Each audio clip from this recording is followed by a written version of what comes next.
যিখন চৰকাৰে সদায় কৈ থাকে যে বেটি পঢ়াও বেটি বচাও, এই শ্লোগানটো দি চৰকাৰে কিন্তু বহুত দম্বালি মাৰি আছে।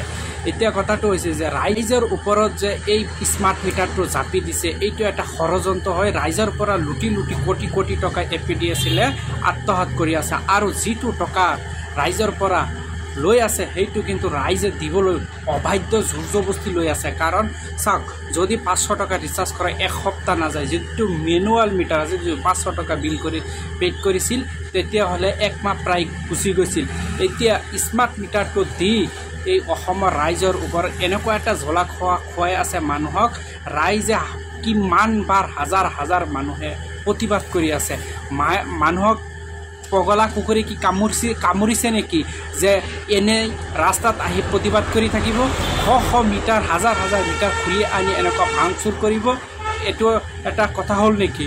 তাৰ ওপৰত যিটো জাপি দিবলৈ চেষ্টা কৰিছে চৰকাৰে, সেইটো কিন্তু একেবাৰে অশোভনীয়। আৰু ৰাইজে কেতিয়াও বিচৰা নাই যে স্মাৰ্ট মিটাৰ নামটো হ'ব পাৰে, কিন্তু তেখেতে এটা লুণ্ঠন জনাইছে। আৰু ইয়াৰ লগত যিটো পৰিস্থিতি হৈ আছে, প্ৰতিটা পৰিস্থিতিৰ ওপৰতেই APDSL জগৰীয়া হ'ব। কাৰণ চাওক, ৰাইজে যিটো নিবিচাৰে চৰকাৰৰ পৰা, চৰকাৰে সেইটো জোৰ জবস্তি জাপি দিয়াৰ চেষ্টা। কাৰণ এইটো চৰকাৰৰ ভালহে হৈ আছে। যিসকল গৰীব দুখীয়া মানুহ আছে, দিন আনি দিন হাজিৰা কৰি কাম কৰি খায়, তেখেতে বুজি পায় যে সপ্তাহত 500 টকা ৰিচাৰ্জ কৰাটো কেনেকুৱা।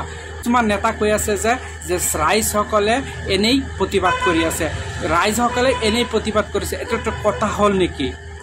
ৰাইজে এনেই প্ৰতিবাদ কৰিব? ৰাইজে কাম নাই খাই এনেই আহি ৰাস্তাত পৰি থাকিব? শ মহিলা শ মানুহে আহি ৰাস্তাত পৰি এনেকুৱা APDSLৰ বিৰুদ্ধে, চৰকাৰৰ বিৰুদ্ধে মাত মাতি আছে।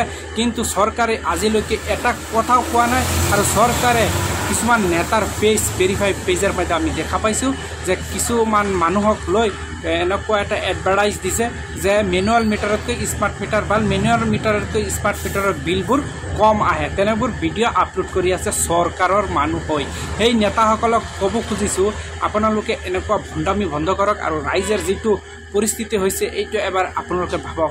যিটো পৰিস্থিতি হাজাৰ হাজাৰ মানুহৰ, 1-2জনৰ নহয়, 100-200 নহয়, হাজাৰ হাজাৰ মানুহৰ।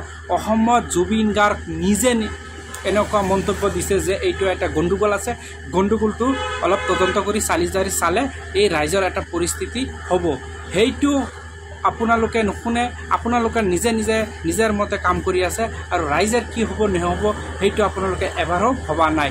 ৰাইজে বাৰে বাৰে প্ৰতিবাদ কৰাৰ পিছতো চৰকাৰে ভবা নাই। যিখন চৰকাৰে ৰাইজৰ দুখ নুবুজে, সেইখন চৰকাৰ আপোনালোকে কেনে ভাবে? আৰু আগন্তুক দিনত এই চৰকাৰ আৰু আপোনালোকৰ ওপৰত কি জাপি দিব, সেইটো আপোনালোকে এবাৰ বিবেচনা কৰক। স্মাৰ্ট মিটাৰৰ বিৰুদ্ধে হাজাৰ হাজাৰ দল সংগঠনৰ কথা বাদ দিয়ক, তেখেত হৈছে ৰাজনীতি কৰা মানুহ, তেখেতে উল্টা-পাল্টা কৈ থাকিব। কিন্তু যিসকল মানুহে প্ৰতিবাদ কৰি আছে, সাধাৰণ মানুহ, অসমৰ দুখীয়া মানুহ, সেইসকলৰ কথা আপোনালোকেও জনা দিয়া নাই। যদি আপোনালোকে কাণ দিয়ে, তেনেহ'লে স্মাৰ্ট মিটাৰটো বন্ধ কৰিব লাগিব। সেইটো ভাবি আপোনালোকে শুনাৰ ভাও ধৰি আপোনালোকে বহি আছে আৰু আপোনালোকে তামাচা চাই আছে ৰাইজে কি কৰি আছে। আপোনালোকে এবাৰ ভাবক যে ৰাইজৰ যিটো পৰিস্থিতি, সেইটো নিয়ন্ত্ৰণ কেনেকৈ কৰিব পাৰি, সেইটো এটা আপোনালোকে চিন্তাধাৰা কৰক। যিসকল নেতাই বাৰে বাৰে কৈ আছে মেনুৱেল মিটাৰতকৈ স্মাৰ্ট মিটাৰৰ বিল কম আহে, তেনেবোৰ এডভাৰটাইজো সিহঁতে দি আছে। তেখেতক কৈছোঁ, এবাৰ দুখীয়া হৈ এবাৰ ভাবক যে দুখীয়া ঘৰৰ চিন্তা এবাৰ কৰক যে মেনুৱেল মিটাৰ আৰু স্মাৰ্ট মিটাৰৰ পৰিৱৰ্তনটো কি হৈছে। কান্দি মানুহে ৰাস্তাত পৰি এনেকুৱা প্ৰতিবাদ কৰাৰ পিছতো আপোনালোকে গা লৰা নাই। আপোনালোকে নিজৰ মতে কাম কৰি আছে। যি চৰকাৰে ৰাইজৰ উন্নতি নিবিচাৰে, সেইখন ৰাইজে এই জনসাধাৰণক, এই ৰাইজক কেনেকৈ সুৰক্ষিত ৰাখিব এবাৰ চিন্তা কৰক ৰাইজ।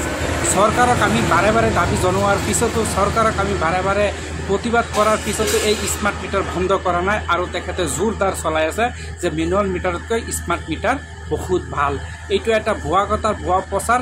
আৰু যিসকল স্মাৰ্ট মিটাৰ লগাইছে, তেখেতৰ ভাষ্য অনুযায়ী বুজা গৈছে যে একেবাৰে বিলবোৰ মেনুৱেল মিটাৰতকৈ আৰু বেছি বাঢ়ি আছে। তেনেহ'লে ৰাইজে কি এইবোৰ মিছা কথা কৈ আছে নেকি? স্মাৰ্ট মিটাৰৰ বিৰুদ্ধে যিসকল প্ৰতিবাদ কৰাৰ পিছত যিসকলৰ কিবা এটা হয়, একেবাৰে জগৰীয়া হ'ব APDSL জানি শুনি কাৰোবাক এনেকুৱা বিলবোৰ বনাই দি আছে।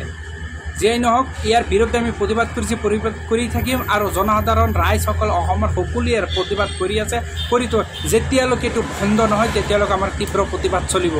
জয় আই অসম।